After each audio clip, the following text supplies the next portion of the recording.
नगरीय निकाय चुनाव के बाद अब त्रिस्तरीय पंचायत चुनाव की बारी है और नामांकन का अंतिम दिन है और नामांकन भरने के लिए 12 नंबर प्रत्याशी अरुण सारवा पहुंचे। उनसे बात करते हैं कि क्या प्राथमिकता रहेगी आपको चुनाव लड़ रहे हैं? पहली प्राथमिकता हमारी प्राथमिकता ये है कि आवास जो मिले हैं उनको पूर्ण कराना, क्योंकि आपने देखा होगा कि पिछली सरकार में जो छत्तीसगढ़ में कांग्रेस की सरकार रही, उन्होंने पूरे आवास को रोक रखा था, क्योंकि वो विष्णुदेव साय जी की सरकार बनते ही पूरे लोगों को आवास मिल चुका है और आवास को जितना जल्दी हो सके जितने भी पात्र हितग्राही हैं उन तक पहुंचाना और उनको पूर्ण कराना ये हमारी जिम्मेदारी है। और साथ ही हमारे जो क्षेत्र में या फिर हमारे जो जिला में हमने देखा है कि कुछ जो ऐसे तत्व हैं जिनके कारण हमारे सनातन को एक कहना चाहिए आघात लगा है और सनातन के विकास के लिए, सनातन को पूरे विश्व में पहुंचाने के लिए हम काम करेंगे। और भी बहुत सारे मुद्दे हैं जो जैसे वनांचल की बात आती है तो वनांचल में जो लोगों की मूलभूत सुविधाएं हैं उनको दिलाने का काम करेंगे। सड़क, बिजली, पानी और स्वास्थ्य, शिक्षा, इस पर काम करेंगे। वो उनकी मौलिक अधिकार है और उन अधिकारों को उनको दिलाने के लिए हम सुप्रीम कोर्ट तक जाएंगे। जो बाधाएं हैं उनको दूर करने का प्रयास करेंगे और निस्संदेह हम उनको उनके हक दिलाकर ही रहेंगे। अच्छा, एक क्षेत्र आपका आता है रिसगांव से लेकर के जबरा तक, ये बड़ा क्रिटिकल चीज है जी। आप कैसे उसको चुनौती फेस करेंगे विकास के लिए, खास करके रिसगांव क्षेत्र? जी, हमारा वो क्षेत्र है जहाँ विकास थोड़ा सा धीमा है और वो जो क्षेत्र के लोग चाहते हैं कि विकास हो, तो वो जब स्वयं चाहते हैं कि विकास हो तो हम उनके साथ में विकास के लिए हम प्रयास करेंगे और निसंदेह हमारा प्रयास जो है पूरा प्रयास होगा, पूरे आत्मबल के साथ में प्रयास होगा और उसको हम निसंदेह उनको विकास दिलाएंगे। 12 नंबर का जो सीट है आप जिसमें लड़ रहे हैं, एक चुनौती है बहुत बड़ा, लेकिन जो 12 नंबर जीत के आगे वो सीधा अध्यक्ष कुर्सी में बैठेगा, क्या कितना चुनौती भरा मानते हैं इसको? देखिए, चुनौती तो ऐसा कुछ भी नहीं है। हमारा पूरा जनाधार है और हमारे कार्यकर्ताओं का जो मनोबल है बहुत ऊंचा है। सब लड़ने और जीतने के लिए मूड में है, उसके मूड में है, तो फिर ऐसा कोई चुनौती नहीं है। और रही बात अध्यक्ष पद की, तो पार्टी का निर्णय जब सदस्य चुन के आएंगे, पार्टी का निर्णय सर्वमान्य है।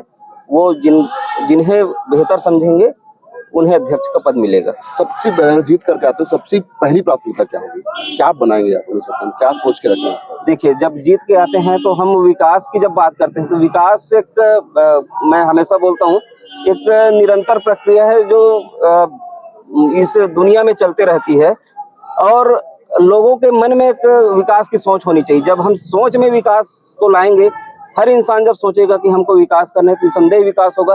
किसान का विकास होगा, मजदूर का विकास होगा, हर गांव का विकास होगा, हर समाज का विकास होगा। तो हम ये चाहते हैं कि हम जो है लोगों के अंदर में जो विकास की भावना है उसको जागृत करें, वो स्वयं विकास के लिए अग्रेसिव हो। तो हम चाहते हैं कि हम जब आए तो उनको स्वयं वो अपने आप को स्टेबल करे, स्वयं को विकसित करे, तो ही हमारा देश विकसित होगा और इसी भावनाओं को हम उनके अंदर में जगाने का प्रयास करेंगे। आप कृषक से आप नेता बन रहे हैं जी, क्या लगता है किसानों को भी फायदा होगा आपके? बिल्कुल होगा। मैं किसान हूं और किसानों के हित के लिए मैं हमेशा सोचता हूं। और जैसे आप जानते होंगे मैं उन्नत कृषक हूं और जब हम नगरीय क्षेत्र में कृषि का कार्य चालू किए तो उस समय उन्नत कृषक कोई नहीं था। आप जाके देखेंगे सैकड़ों किसान आपको उन्नतिशील खेती करते हुए दिखेंगे। तो हम चाहते हैं कि चाहे फलों की खेती हो, सब्जियों की खेती हो, अनाज की खेती हो, अन्य जिसकी भी खेती हो, लोग एक जो नया टेक्निक है उसको अपना कर खेती करें और हमारा जो छत्तीसगढ़ है, हमारा जो धमतरी जिला है, हमारा जो वनांचल क्षेत्र है, वो भी एक विकसित कार्य को करे, विकसित खेती को करे और एक विकसित राष्ट्र की तरह हमारा जो क्षेत्र है, हमारा जो देश है वो बने। कितने आश्वस्त हैं आप अपनी जीत को लेकर? पूर्ण आश्वस्त हैं हम। हमारा सबका सहयोग है। हमारे जो भारतीय जनता पार्टी के कार्यकर्ताओं, हम ये आप जानते हैं कि जो भारतीय जनता पार्टी है कार्यकर्ताओं का पार्टी है, तो पूरे कार्यकर्ता तन मन धन से लगे हुए हैं और हम लड़ेंगे और जीतेंगे। तो ये थे अरुण सारवा, जिनका कहना है कि विकास करेंगे अपने क्षेत्र में। 12 नंबर की हाई प्रोफाइल सीट होने के कारण बहुत ही ज्यादा तगड़ा मुकाबला इनके बीच देखने जाएगा। क्षेत्र क्रमांक 4 जिला पंचायत कुरुद क्षेत्र से अभी जिला पंचायत के लिए मैं नाम निर्देशन पत्र जमा किया हूँ और आज दूसरा सेट जमा किया हूँ। फर्स्ट सेट 3 दिन पहले हो चुका था। जीत को लेकर क्या बोलना? जीत के लिए तो अस्वस्थ हैं। क्षेत्र की जनता के साथ लगातार रूबरू हैं। लगभग 15 साल से मैं डोर टू डोर और सभी घर के सुख दुख में लेकर के हर कार्यक्रम में मेरी उपस्थिति रहती है। हम लोग चुनावी मेढक के रूप में नहीं है कि चुनाव के समय गांव में घूमो। हम लोग 12 महीना हम लोग घूमते हैं, चाहे कोई भी कार्यक्रम हो, कोई भी क्षेत्र की जनता अगर बुलाती है तो निश्चित रूप से हम लोग तुरंत वहाँ पर पहुँचते हैं। भैया, कांग्रेस ने आपको प्रत्याशी बनाया, अब आपकी भी जिम्मेदारी बन गई क्षेत्र की जनता के प्रति, कैसे उनकी समस्याओं को दूर करें?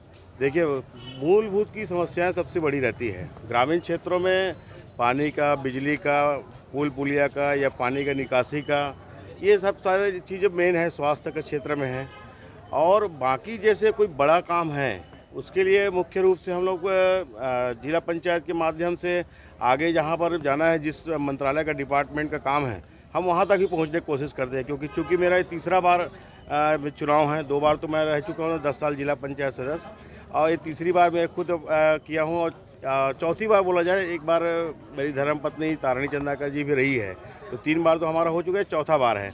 तो क्षेत्र के अंदर जितनी भी समस्या हैं उसको हम, बड़ी समस्या है तो वो उसके हिसाब से हम रायपुर में मंत्रालय तक वहाँ पर पहुँचते हैं, उस काम को पूरा कराते हैं।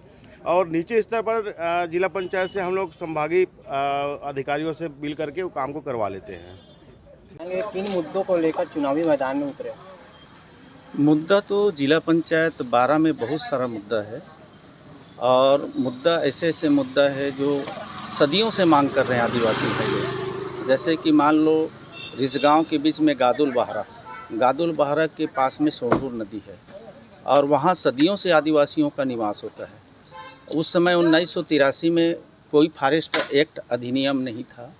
अभी 1984-85 के बाद से फॉरेस्ट और टाइगर प्रोजेक्ट रिजर्वेशन के कारण कई धरना आंदोलन से लेकर के बहुत प्रयास किए गए और यहाँ तक कि छत्तीसगढ़ सरकार से लेकर के भारत सरकार को भी काफ़ी प्रकार से सुनाए गए।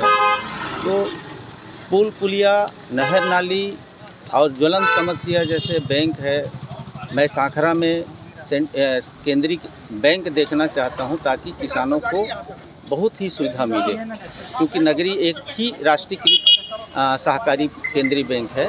यदि सांखरा में खुल जाता है और सरकार से आग्रह है कि यदि सांखरा एक मानस ग्राम बस्ती के नाम से जाना जाता है और वहाँ ऐसे समस्या है जो आज तक से पेंडिंग पड़ा है, तो मैं विष्णुदेव सरकार से, भारत सरकार के प्रधानमंत्री से आग्रह करूं कि सदियों से जो निवास आदिवासी भाई, पिछड़े वर्ग भाई, इनके रोड और पुलिया बनाने के लिए राशि स्वीकृत करवाने में की कृपा करेंगे, ऐसे आपकी चैनल के माध्यम से निवेदन करना चाहते हैं। चुनौती देखो, सरकार उनकी है और हर चीज़ उनके है, अस्त्र शस्त्र से लेकर, और मैं तो एक सिंपल साधारण किसान हूँ।